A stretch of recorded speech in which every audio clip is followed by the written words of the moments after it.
Good morning, students. In the last class, I have given the introduction about the IC555 timer circuit. So, it is basically used to generate accurate time delay, or either it can be used as an oscillator. And we have seen about the pin configuration of the IC555 timer. It is a 8-pin package, and the maximum operating voltage of VCC, it is between plus 5 volt to plus 18 volt, and this timer can drive load up to 200 milliamps. And what are the applications also we have seen? It can be used as an oscillator, pulse generator, or either you can generate a ramp wave or square wave using this IC555 timer. So in today's class we are going to learn about what are the pins and what is the operation of those pins as a IC555 timer.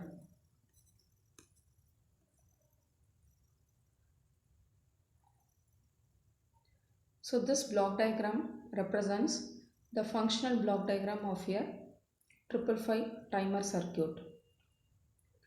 And this functional block diagram can be built with the help of a voltage divider circuit. And initially in the left hand side you can see a voltage supply VCC. From there are three resistances, each of value 5 kilo ohms, which is connected in series, and this provides a voltage divider network for the 555 timer. As we are using three 5K resistors, this way we have named it as 555 timer. And the next part, it is a comparator. We have two comparators, upper comparator and lower comparator. It is named as comparator 1 and comparator 2, and input of the comparator, it is taken from the pinpoint 6, which is acting as a threshold voltage. Another input from the control pin, or either you can take it from the voltage divider network.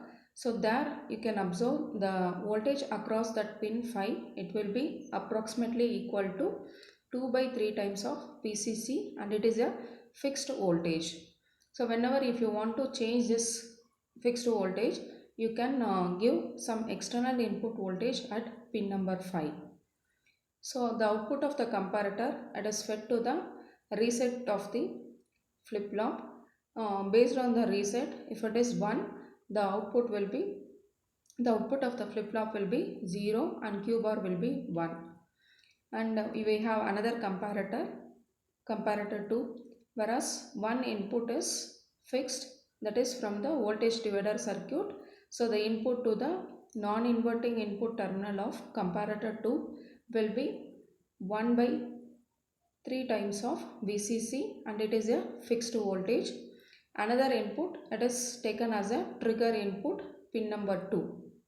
This is fed as an input for the inverting input terminal of comparator 2. So based on this two input voltages, the comparator will go to saturation. So if the comparator output is 1, that is S is equal to 1, the output of the flip-flop will be Q will be set. So Q will be 1 and Q bar will be 0. So coming to the next part, we have transistor which is connected to the pin number 7, and this transistor, will call it as a discharge transistor. So this transistor will be switched on provided if the input from the flip-flop, it is 1. If the input from the flip-flop is 0, the comparator will, this particular transistor will be in off condition. And the output is taken from the pin number 3 via an inverter output stage. This is basically a power amplifier stage, and the output, whatever the input given for the inverted output will be available at pin number 3. And we have another pin reset, which is available at the right corner. It is numbered as 4, and this pin we can utilize provided if you want to reset the entire 555 timer circuit, we can enable this pin. Otherwise this will be normally in grounded. So this is about the pin configuration of the IC555 timer. So again one by one we'll discuss here. So as you know, it is a 8-pin IC555 timer and the functional block diagram is explained through various pins. Pin number 1, it is a ground pin, and whatever the voltage levels we are going to measure, it is done with respect to this ground pin.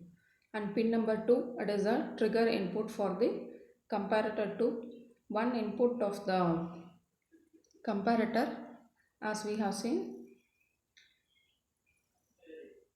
it is taken from pin number 2. The another input is fixed, which is 1 by 3 times of VCC.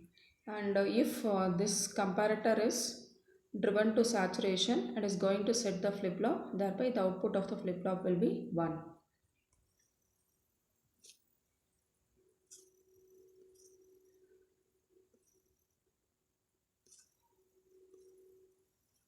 And pin number 3, it is an output pin, and this is taken from the inverter circuit, which is the output of the timer circuit.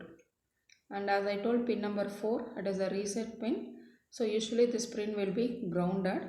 So whenever you want to reset the complete 555 timer circuit, we can make use of this pin number 4 to enable, so that we can reset the timer.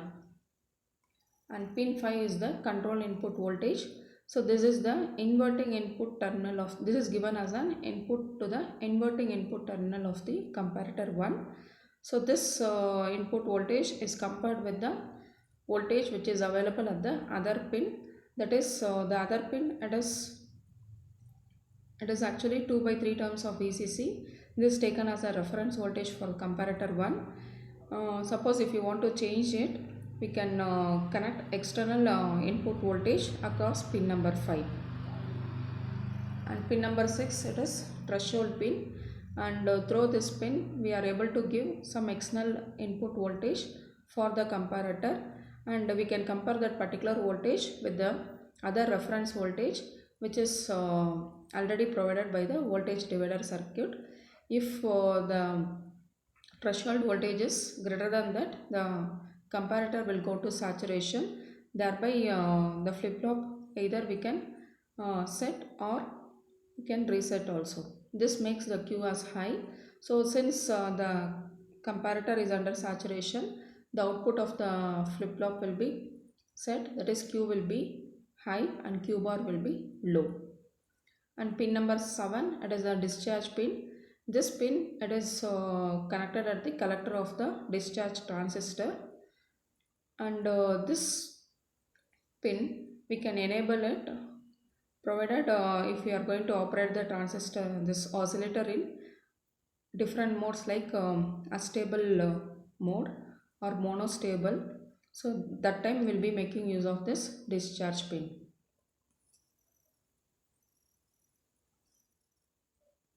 So pin number 8, it is the supply voltage. We have to give it for the timer to work, and as already told, the supply voltage will be around 4.5 volt to 16 volt. So this is about the pin configuration of your IC555 timer. So you will be able to see all the 8 pins. Pin number 1, again I will conclude. Pin number 1 is the ground, and 2 is the trigger input given to the comparator, so that it will enable the flip-flop to output to 1. Whereas pin number 3, it is the output of the 555 timer, and 4, it is the reset pin. So usually it will be grounded, and whenever you want to interrupt the 555 timer, or if you want to reset the entire operation of the 555 timer, you can enable this pin. And pin number 5 is the control input voltage. So this control input voltage can be taken from the voltage divider network, or either if you want to give any external input voltage, it can be provided at pin number 5, so that it will make the comparator 1 to saturation. So if that is the case, a reset pin will be set, and output of the flip-flop will be equal to Q will be equal to 0 and Q bar will be 1. And pin number 6, it is the threshold input voltage for the comparator 1. And pin number 7, it is the discharge pin. And this particular pin, you will be enabling it, you will be making use of it whenever we are operating the 555 timer in a stable mode. And pin number 8, it is the supply voltage for the timer circuit.